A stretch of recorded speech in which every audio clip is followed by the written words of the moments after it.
యేసుక్రీస్తు వచ్చు దినమునకు మనము జీవించి ఉన్నను.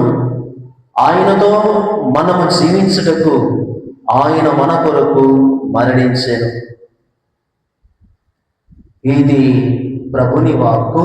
సర్వేశ్వరునికి వందనములు. అందరూ రెండు చేతులెత్తి దేవుని స్తుతించుదాం. తండ్రి వందనం, తండ్రి వందనం, యేసువా వందనం, యేసువా వందనం, ఆత్మదేవా వందనం, ఆత్మదేవా వందనం, తండ్రి ఆరాధన, తండ్రి ఆరాధన, యేసువా ఆరాధన, యేసువా ఆరాధన, ఆత్మదేవా ఆరాధన. ఆత్మదేవా ఆరాధన. Praise the Lord, praise the Lord, praise the Lord, praise the Lord, praise the Lord. Praise the Lord. జీవము గల ప్రభు యేసునిలో మిగిలి ప్రేమింపబడుతున్న ప్రియమైన దేవుని బిడ్డలారా, విశ్వాసిని విశ్వాసులారా, ఈ అక్టోబర్ మాసములో ఈరోజు మొదటి శుక్రవారం. తల్లి అయిన శ్రీ సభ ప్రతి నెల మొదటి శుక్రవారాన్ని యేసు తిరుహృదయానికి సమర్పింపబడిన రోజు. అమితమైన ఎడలేని అవధలేని ప్రేమకు చిహ్నముగా యేసు హృదయం ఈ లోకములో మనందరికీ ఆదర్శం. కనుక ఈరోజు నీవు నేను మనమందరము ఈ యొక్క దివ్య సప్రసాద ఆరాధనలో నీ కోసం, నా కోసం, మన అందరి కోసం ఈ బలిపీఠముపై వేంచేసి వచ్చిన ఆ ప్రభువుని మనసారా ఆరాధించుదాం. ఆయన హృదయము సర్వ మానవాళి కోసం నేటికి తప్పిస్తూ ఉంది. మనిషి కుమారుడు తప్పిపోయిన దానిని వెదకి రక్షించుటకు వచ్చును అని చెప్పిన విధముగా ఆ ప్రభువుని యొక్క హృదయం నేటికి కూడా ప్రియ దేవుని బిడ్డలారా, దైవ సంగమ, ప్రతి ఒక్కరి కోసం ఆ హృదయము తప్పిస్తూ ఉంది. ప్రతి ఒక్కరి యొక్క ఎదుగుదల కోసం ఆశపడుతూ ఉంది. ప్రతి సంఘము బాగుపడాలని ఆ హృదయము ఎప్పుడు కూడా వేచి ఉంది, మన అందరి అభివృద్ధి కోసం ప్రియ దేవుని బిడ్డలారా. కనుక నీవును నేను మనమందరము ఎటువంటి హృదయాన్ని ప్రేమిస్తూ ఉన్నాం, ఏ హృదయంలో మనం జీవిస్తూ ఉన్నాం, ఏ హృదయాన్ని పోలి ఈ లోకములో మానవుడిగా దేవుని బిడ్డలుగా మనను సాగిస్తూ ఉన్నాము అని ఆత్మ పరిశీలన చేసుకోవాలి. ఎటు చూసినా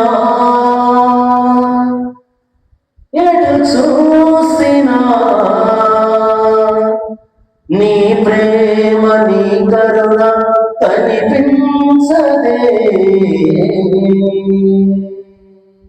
ప్రియ దేవుని బిడ్డలారా, ఆయన సృష్టించినప్పుడు ఈ లోకం దేవుని ప్రేమతో నిండి ఉంది. ఆయన సృష్టించిన తర్వాత ఈ లోకం సుఖ సంతోషాలతో ఆనందముతో ఉంది. కానీ నేడు ఈ లోకం ఎక్కడ చూసినా అన్యాయాలు, అక్రమాలు, ఎక్కడ చూసినా దౌర్జన్యాలు, గర్వము, పగ, విమర్శ, కక్షలు, వేదనలు, బాధలు కనిపిస్తూ ఉన్నాయి. ఇటువంటి తరుణములో, ఇలా ఉన్నటువంటి స్థితులలో, ఇలాంటి పరిస్థితులలో దేవుని బిడ్డలుగా ఎలా జీవిస్తూ ఉన్నాం ఒకసారి ఆత్మ పరిశీలన చేసుకోవాలి. ఈ దేవుని యొక్క హృదయం, ప్రియ దేవుని బిడ్డలారా, విశ్వాసులారా, కపటము లేని యొక్క హృదయం, శత్రువులను ప్రేమించినటువంటి హృదయం, ఇరుగు పొరుగు వారిని ఆదరించినటువంటి హృదయం, పేదలను, దీనులను, అభాగ్యులను హత్తుకున్న హృదయం ఈ యొక్క క్రీస్తు హృదయం. పాపములో జీవిస్తూ ఉంటే, చేయూతనిచ్చి ఆలింగనం చేసుకున్నటువంటి హృదయం ఈ క్రీస్తు హృదయం.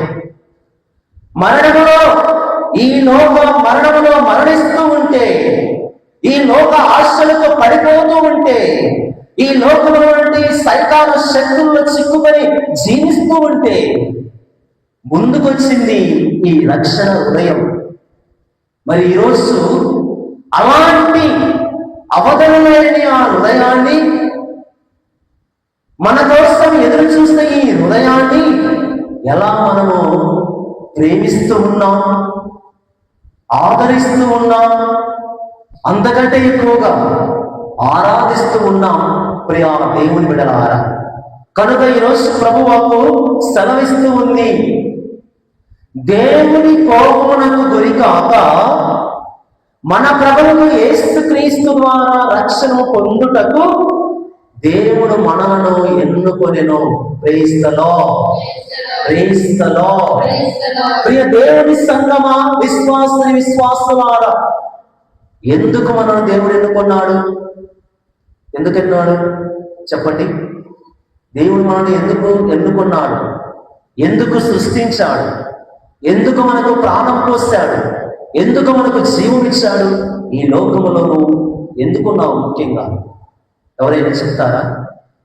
ఇదిగో వాక్యములను విన్నాం ఇప్పుడే. నీవు నేను మనమందరం కూడా ఆయన రక్షణలో భాగస్థులవ్వాలని, ఆ రక్షణను మనం పొందుకోవాలని, ఏదైతే కోల్పోయామో, ఏదైతే దేవుని నుండి దూరం చేసుకున్నామో, ఏ కారుణ్య హృదయాన్ని మనము దూరం చేసుకున్నాము, అదే కారుణ్య హృదయం కలిగిన బట్టి కనకుమారుని ద్వారా ఈ లోకానికి మళ్ళీ జీవం పోస్తూ ఉన్నాడు ప్రియా దేవుని బిడ్డల. కనుక కొన్ని విషయాలు ఈరోజు మనం నేర్చుకుందాం. యేసు హృదయానికి, లేకపోతే యేసు పవిత్ర హృదయమునకు గాయము చేసే కారణాలు ఏమిటి నేటి ప్రస్తుత కాలములో? ఏ కారణాల చేత దేవుని మనం ఇంకా బాధ పెడుతూ ఉన్నాం? ఏ పరిస్థితిలో మనం దేవుని గాయపరుస్తూ ఉన్నామని ఈ దివ్య సప్రసాద ఆరాధనలో మనం ఒకసారి పరిశీలన చేసుకుందాం ప్రియ దేవుని బిడ్డలారా. మొట్టమొదటిగా యేసుని హృదయాన్ని, ఆ దివ్య కారుణ్య హృదయమును గాయపరిచే మొట్టమొదటి కారణం చులకన భావన. Taking everything as lightedness. ఏముందిలే, ఏమవుతుందిలే, గుడికి పోకుంటేమిలే, దేవుడి దగ్గరికి పోకుంటేమిలే, ఆయన ఉన్నాడా లేదా, ఆయన ఉంటే మనకేమిలే అనే అహంభావముతో, లేకపోతే అవివేకతనముతో, లేకపోతే తెలిసి అలా జీవిస్తూ చులకన భావముతో జీవిస్తుంది నేటి సంఘం ప్రియ దేవుని బిడ్డలారా. ఏ సంఘంలో చూసినా ఇలాంటి భావనతో కలిగిన వారు ఎక్కువ మంది ఉన్నారు, కొల్లగా ఉన్నారు. ఎందుకనగా మనిషి భౌతికమైనటువంటి సంతోషాలకు ఎదురు చూస్తూ ఉన్నాడు. ఈ లోకమైనటువంటి సంబంధాలను చిక్కుకొని వాటికి పాల్పడుతూ ఉన్నాడు. కనుక ఎవరు చెప్పినా, పెద్దలు చెప్పినా మాట వినడం లేదు, తల్లిదండ్రులు చెప్పినా వినడం లేదు, యువకులు రావటం లేదు, చిన్నారి బిడ్డలు ఆలకించడం లేదు. ఎందుకనగా ఎవరి జీవితంలో చూసిన ప్రియ దేవుని బిడ్డలారా చులకనగా తీసివేయడం. తల్లిదండ్రులు చెబుతూ ఉంటే బిడ్డలు వినకుండా చులకనగా తీసి పారేస్తూ ఉన్నారు. బిడ్డలు తల్లిదండ్రులకు చెబుతూ ఉంటే మీరు ఎంత మాకు పుట్టి మాకు చెప్పేవారా అనే విధముగా తల్లిదండ్రులు కూడా తీసివేసి చులకనగా మాట్లాడుతూ ఉన్నారు ప్రియా దేవుని బిడ్డలారా. కనుక ఇలాంటి ధోరణతో, ఇలాంటి తత్వముతో, ఇలాంటి మనస్తత్వ భావాలతో ఉన్న నేటి మానవుని యొక్క మనుగడ స్థితి దేవుని యొక్క హృదయాన్ని గాయపెడుతూ ఉంది, దేవుని నిరాకరిస్తూ ఉంది, తృణీకరిస్తూ ఉంది, ఆయనను త్రుంచి వేస్తూ ఉంది నేటి లోకం ప్రియా దేవుని బిడ్డలారా. కనుక ఎంతమంది మీరు దేవాలయానికి రావాలని ఆసక్తి పడుతూ ఉన్నారు? ఆరాధనలో పాల్గొనాలని మీరు త్వరగా తయారై వస్తూ ఉన్నారు.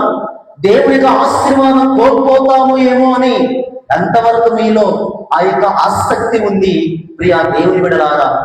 ఎక్కడ చూసినా కానీ ప్రతి కుటుంబములో వినోదాలకు, విందులకు, ఆడంబరాలకు, ఆకారాలకు, సినిమాలకు, శికారులకు, సీరియలకు, సినిమాలకు సమయాన్ని చూపిస్తూ త్వరగా అడుగులు వేస్తున్నారు. కానీ నిన్ను నన్ను రక్షించిన ఆ సృష్టికర్త వైపు రావడానికి నీ హృదయం రాలేదు ప్రియ దేవుని బిడ్డ. ఎక్కడ ఉంది నీ హృదయం?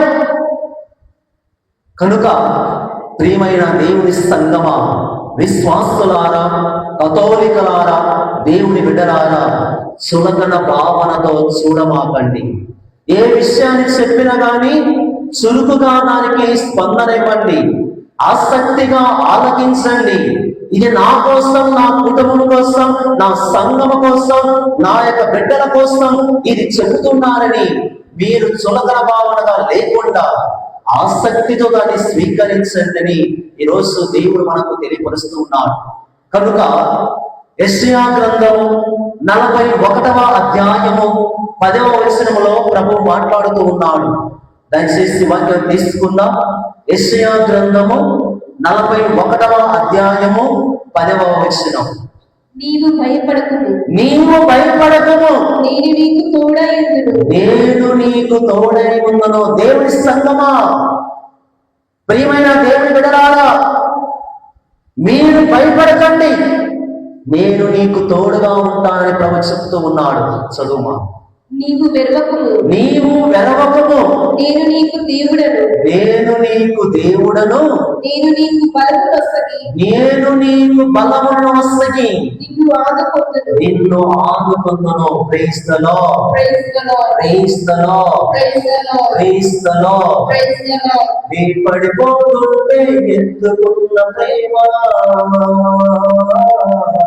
తన కృపలో నన్ను ఆదుకున్న ప్రేమ, ప్రేమ యేసయ్య ప్రేమ, ప్రేమ యేసయ్య ప్రేమ, మారనది మరువనది, వీడనది ఎడబాయనది, మారనది మరువనది, వీడనది ఎడబాయనది, ప్రేమ యేసయ్య ప్రేమ, ప్రేమ యేసయ్య ప్రేమ. కనుక దేవుని బిడ్డ, చులకన భావనతో ఏది కూడా నీవు చూడమా. తల్లిదండ్రులు చెబుతున్నారా? యువకులారా ఆలకించండి. చిన్న బిడ్డలారా, మీ తల్లిదండ్రులు చెప్పే మాటలు మీరు వినండి. దేవుని సంగమా, స్త్రీ సభ ఏమి చెబుతుందో నేర్చుకోవడానికి ఆసక్తి కలిగి ముందుకు రండి. చులకన భావనతో చూసి నిన్ను సృష్టించిన దేవుని యొక్క హృదయాన్ని ఇంకను కూడా సిలువకు అంటగొట్టమా. ఆయన ఇంకను కూడా సిలువలో వేయబాకు. ఆయన మన కోసం మరణించాడు, మన కోసం ఆయన సమాధి చేయబడ్డాడు, మన కోసం తిరిగి లేచాడు. ఇక ఆయనను నీవు బాధ పెట్టమా. కనుక మొదటిగా చులకన భావాన్ని తీసివేయండి. రెండవదిగా పాపపు క్రియలు. ఎటు చూస్తున్నా ప్రియ దేవుని బిడ్డలారా, ఏ వ్యవహారంలోనూ, ఏ మార్గంలోనూ, ఏ చూపులోనూ, ఏ విధమైన జీవితంలో చూస్తున్నా నేడు పాపము తాండవిస్తూ ఉంది, కోరలుగా ప్రాకులాడుతూ ఉంది. నేడు పాపము నీతికి, న్యాయానికి స్థానము లేదు. మంచితనానికి, మంచి మాటకు, నీతిమంతునికి విలువ లేకుండా చేస్తుంది ఈనాటి లోకం. కనుక రెండవ భాగంగా దేవుని గాయపరిచే, ఆయన హృదయాన్ని గాయపరిచే అంశాలలో రెండవదిగా చెప్పదగినది నేటి మానవుని యొక్క పాపపు క్రియలు, పాపపు జీవితము, పాపపు యొక్క ఆలోచన విధానము. ప్రియా దేవుని బిడ్డలారా, కనుక ఈ విషయాన్ని మనము రోమీయులకు రాసిన లేఖ 3వ అధ్యాయము 23వ వచనములో ప్రభు పలుకుతూ ఉన్నాడు.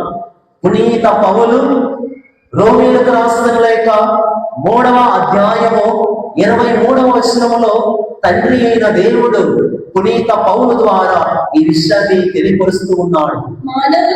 మానవులందరూ పాపము చేసిరి, అందరూ దేవుని మహిమకు కొరతబడిరి. క్రీస్తులో ఒకప్పుడు మానవుడు పాపములో పడిపోతూ ఉంటే, పాపములోనే మరణిస్తూ ఉంటే, పాపములోనే అంతరిస్తూ ఉంటే, ఆ దయాత్మమైనటువంటి కరుణామయుడు దేవుడు ఈ మానవుని చూసి తన కుమారుని పంపాడండి. ఎందుకనగా నీవు నేను ఆయన యందు రక్షణ పొందుకోవాలని, ఈ లోకంలో మన జీవితాన్ని సుఖవంతంగా జీవించడానికి, తిరిగి దేవునికి పరిపూర్ణంగా సమర్పించడానికి, ఈ జీవిత విలువలను లోకానికి చాటడానికి, రక్షణ భాగ్యంలో భాగస్థులు అవడానికి తన కుమారుని ఈ లోకానికి పంపాడండి.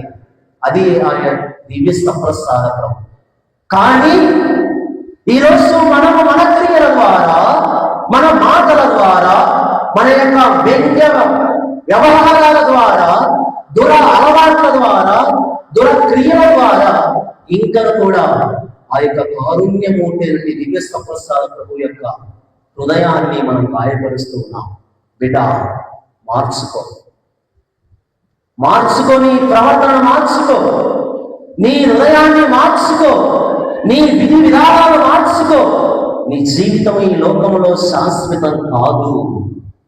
ప్రేమించే ప్రేమ, ప్రేమింపబడినటువంటి జీవితం, ప్రేమను పొందుకున్నటువంటి జీవితం దేవుని సంతోషపెడతారు. కనుక ఆయన ప్రేమించడానికి చూడు, పాపపు క్రియలలో కాదు. అదేవిధంగా మనం చదువుతూ ఉన్నాం.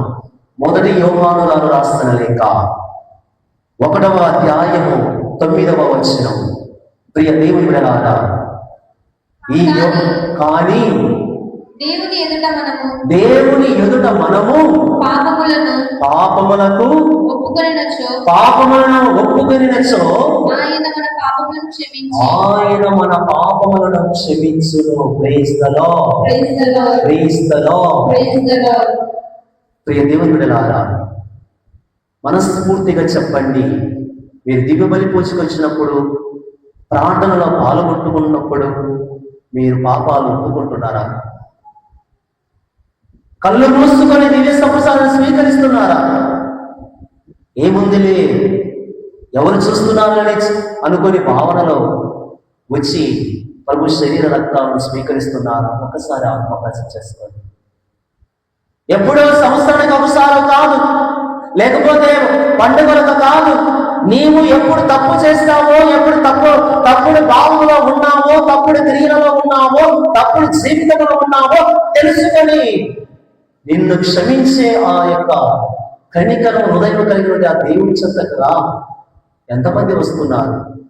ఎంతమంది పాప సంగీతం చేస్తున్నారు? తరచుగా పాప సంగీతం వంటి కరుణ, జాలి, దయ, దేవుని యొక్క ఆ మన్నింపు ఉంది అని ఎంతమంది గ్రహిస్తూ ఉన్నారు? ఎందుకు వెళ్ళాలి గురువు దగ్గరికి? ఆయన కూడా మనిషే కదా అనే భావనలో ఉన్నారా? లేకపోతే దేవుని స్థానంలో గురువు ఉన్నారని వెళుతూ ఉన్నారా? ఒకసారి ఆత్మ పరిశీలన చేసుకోండి. ప్రియా దేవుని బిడ్డలారా, ఈరోజు లోకం దేవుని ఇంకా కూడా ఆయన హృదయాన్ని గాయపెడుతూ ఉందంటే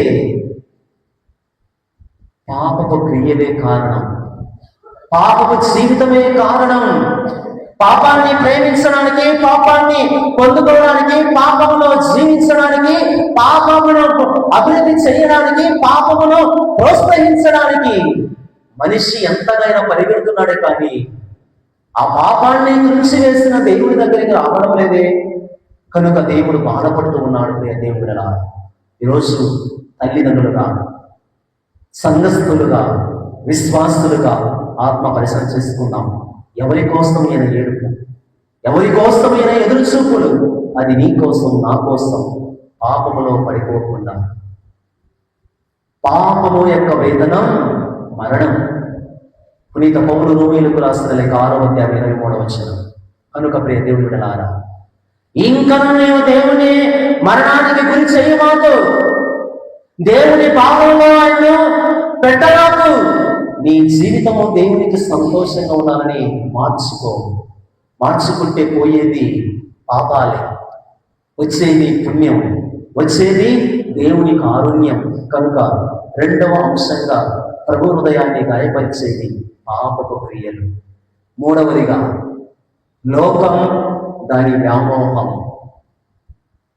ఈరోజు లోకాన్ని ప్రేమించడం వలన, లోకాన్ని ఆకర్షించడం వలన, లోకంలో ఉన్నటువంటి వస్తువులను, లోకంలో ఉన్నటువంటి ఆ యొక్క ఆనందకరమైన జీవితాన్ని మానవుడు ఆలింగనం చేసుకోవడం వల్ల ప్రియ దేవుడారా ఈ హృదయాన్ని గాయపరుస్తూ ఉన్నాడు. ఈరోజు లోకంలో ఎక్కడ చూసినా ఈ మూడు విధమైనటువంటి బంధాలు వీటి ద్వారా దేవుని హృదయాన్ని గాయపడుతూ ఉంది. ఇంకా మొట్టమొదటిగా శరీర బంధాలు. వర్ష లేదు, వాయలేదు, మంచి లేదు, మర్యాద లేదు, అక్క లేదు, చెల్లి లేదు, పిన్నమ్మ లేదు, పెద్దమ్మ లేదు. ఇలాంటి ధోరణిలో మనిషి వక్ర బుద్ధితో, శారీరక వ్యామోహముతో, మానవ బంధముతో వెళ్ళి దేవునికి లోక వ్యామోహముతో కలిసి ఆయన ఈ హృదయానికి గాయము పెడుతూ ఉన్నాడు. బిడ్డ చూడండి, మన సంఘాలను తెలిసి పాపములో పడిపోతూ ఉన్నారు. శారీరక బంధాల ద్వారా, శరీరము కోరికల ద్వారా, ఈ నశించిపోయే మట్టిలో కలిసిపోయే ఈ శరీరాన్ని కోరికల కోసం బంధాలు చూడకుండా నాశనం అయిపోతూ ఉన్నాడు. ఇటువంటి క్రియలతో దేవుని హృదయాన్ని గాయపెడుతూ ఉంది. రెండవదిగా సామాజిక బంధాలు. ఇరుగు పొరుగు వారి కోసము జీవించడం, ఒకరి కోసం ఒకరు జీవించడం, ఇది సరైన రీతిలో లేకపోకుండా ఉంది. ఈరోజు వారి స్వార్థాల కోసం సమాజంలో ఎటువంటి పరిస్థితులు ఏర్పరచడానికి, క్రియేట్ చేయడానికి మనిషి పూనుకుంటూ ఉన్నాడు తన స్వార్థాల కోసం. ఒకరి ప్రయోజనాల కోసం సమాజంలో అక్రమ సంబంధాలను సృష్టిస్తూ ఉన్నాడు, అక్రమ అన్యాయాలను రేకెత్తిస్తూ ఉన్నాడు, అక్రమైనటువంటి బంధాలను పెడుతూ ఉన్నాడు. ప్రియ దేవుని బిడ్డలారా, తన యొక్క సామాజిక సంక్షేమం కోసం అటువంటి భావనలో ఉన్నటువంటి జీవితాలు దేవుని ఇంకను కూడా గాయపరుస్తూ ఉన్నాయి. ఈ విషయాన్ని మనం చదువుకుందాం. యోహాను గారు రాసిన లేఖ, యోహాను సువార్త 13వ అధ్యాయము 34వ వచనంలో చదువుతాం. యోహాను సువార్త 13వ అధ్యాయము 34వ వచనం. నేను మీకు ఒక నూతన ఆజ్ఞను ఇచ్చుచున్నాను, మీరు ఒకరినొకరు ప్రేమింపుడు. నేను మిమ్ము ప్రేమించినట్లనే మీరును ఒకరినొకరు ప్రేమించుకొనుడు. క్రీస్తులో ప్రియ దేవుని బిడ్డలారా, మీ బంధాలు ఎలా ఉన్నాయి ఇరుగు పొరుగు వారితో? మీ ఆలోచన విధానం ఎలాంటి ధోరణితో ఉంది? లేకపోతే మీరు ఏమి ఆలోచన పెట్టుకొని ఇతర కుటుంబాన్ని మీరు గౌరవిస్తూ ఉన్నారు? లేకపోతే ఒకరిని మీరు ప్రేమిస్తూ ఉన్నారు?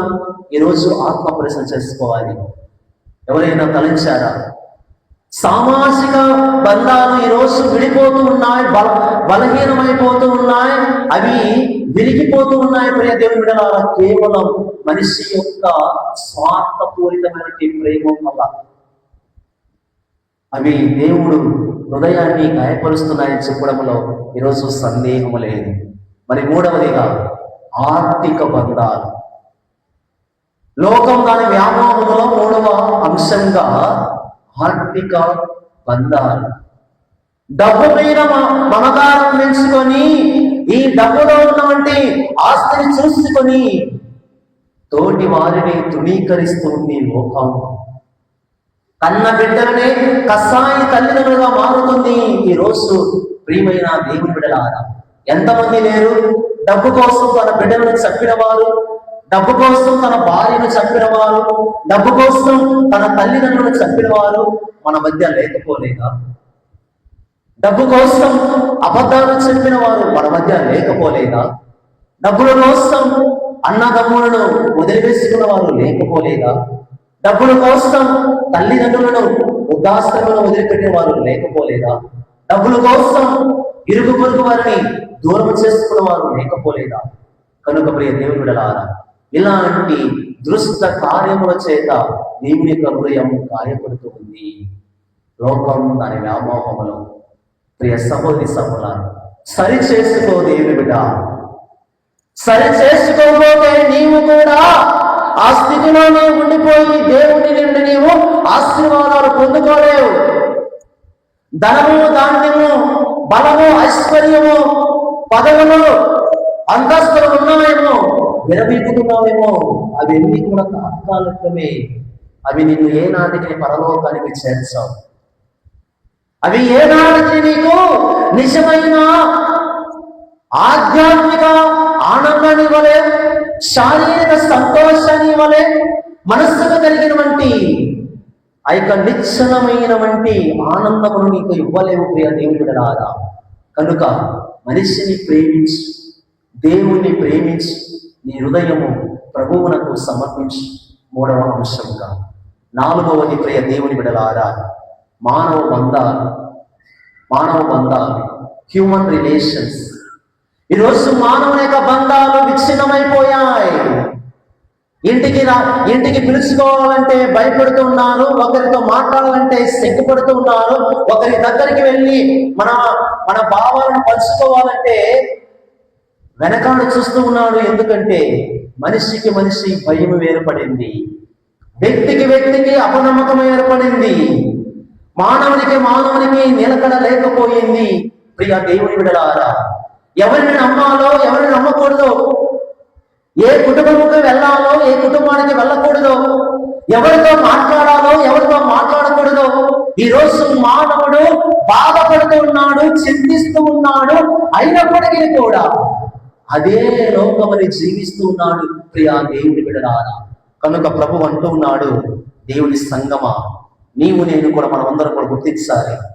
పునీత పేతురు రాసిన మొదటి లేఖ 4వ అధ్యాయము 8వ వచనములో ఈ విధంగా పలుకుతూ ఉన్నాడు, అన్నిటికంటే ముఖ్యముగా ఒకరి ఎడల ఒకరు ఎక్కువగా ప్రేమ గలవారై ఉండుడు. క్రీస్తులో ఈరోజు ఏమైందంటే లోకం ఏం మాట్లాడితే ఏమి కష్టం వస్తుందో, ఎవరినైనా అడిగితే ఏమైనా అడుగుతాడేమో, ఎవరి దగ్గరికైనా వెళ్ళి కష్టాలు చెప్పుకుంటాం అనుకున్న ఆలోచన పోయినా ఏమి తిరిగి ఆశిస్తాడు అనే మనిషి దాచుకుంటున్నాడు.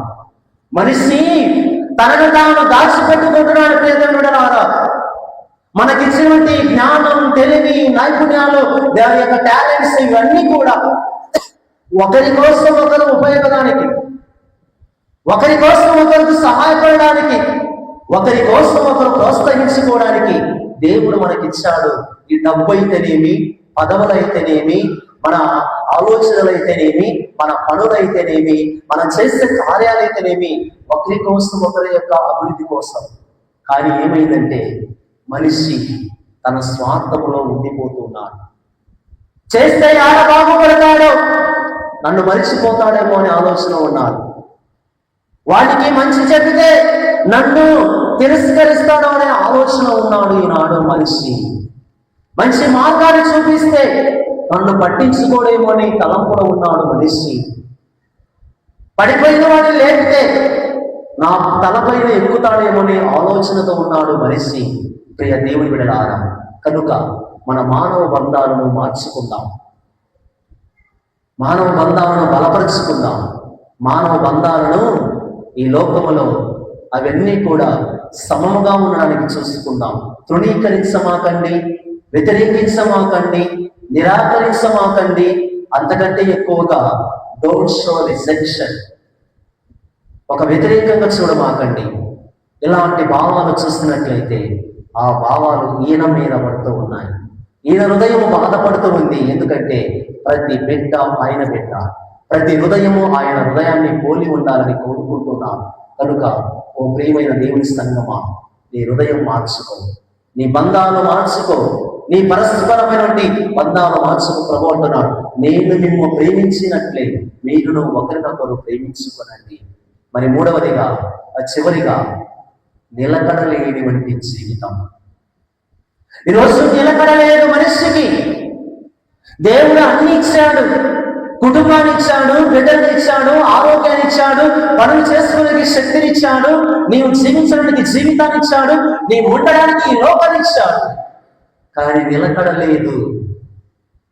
అన్ని నాదే అని, అన్ని నాకే చెందాలని, నాదే అనే భావనలో మనిషి పరిగెడుతూ ఉన్నాడు. ప్రభు అంటున్నాడు, ప్రియ దేవుడిలారా, పరలోకము ఆయన యొక్క సింహాసనము, భూలోకము ఆయన యొక్క పాదపీఠము. ఈ రెండు ఆయన అయినప్పుడు, ఈ సృష్టి ఆయనది అయినప్పుడు, ఈ సృష్టిలో ప్రతిదీ ఆయనదైనప్పుడు నువ్వు ఎందుకు నిలకడగా లేకుండా ఉన్నావు బిడ్డ? ఏ దానికోసం నువ్వు తొందరపడుతూ ఉన్నావు? ఏ దానికోసం నువ్వు ప్రాకులాడుతూ ఉన్నావు? ఏ దానికోసం నువ్వు పరిగెడుతూ ఉన్నావు? డబ్బు కోసమా? ఆస్తి కోసమా? సంతోషం కోసమా? ఆనందము కోసమా? మరి ఏ దానికి? అవన్నీ కూడా నాలో ఉన్నాయి అని ప్రభు పలుకుతూ ఉన్నాడు. ఏది నీకు శాశ్వతం కాదు. మట్టి నుండి వచ్చిన నీవు మట్టిలోని కలిసిపోతావు. ఇది గుర్తుపెట్టుకో. ఉపదేశకుల గ్రంథం 12వ అధ్యాయం 7వ వచనం చదువుతాం. మట్టి నుండి వచ్చిన నీవు మట్టిలోనికి కలిసిపోతావు బిడా. కనుక పరిగెత్తమాకు, నిలబడు, శాంతించు. ఈరోజు ఉద్యోగాలు చేసే వాళ్ళు పరిగెడుతున్నారు, డబ్బు ఉన్నవాడు పరిగెడుతున్నాడు, పేదరికంలో ఉన్నవాడు పరిగెడుతూ ఉన్నాడు, మధ్యతరగతిలో ఉన్నవాడు పరిగెడుతున్నాడు. ఏ మనిషిని చూస్తున్నా నిలబడలేదు. ఎందుకంటే ఆశలు ఎక్కువైపోయాయి, కోరికలు అనంతమైపోయాయి. వాటి కోసం పొందుకోవడానికి మనిషి నిలకడగా లేడు. ఇలా జీవించడం వల్ల దేవుని యొక్క హృదయాన్ని గాయపెడుతూ ఉన్నాం. ఎందుకంటే సమస్తాన్ని సృష్టించిన దేవునిలో ఉండకుండా సమస్తములో ఉండడానికి ప్రయత్నిస్తున్నావే, అదే దేవుడు నిన్ను చూసి బాధపడుతున్నాడు. ఈ విశ్వమంతా కూడా ఆయనదే. చదువుకుందాం. యాకోబు గారు రాసిన లేఖ 1వ అధ్యాయము 17వ వచనములో దేవుడు చెబుతూ ఉన్నాడు. యాకోబు గారు రాసిన లేఖ 1వ అధ్యాయము 17వ వచనం. అన్ని మంచి వరములు, అన్ని సమగ్ర బహుమానములను పరలోకము నుండియే ప్రసాదింపబడును.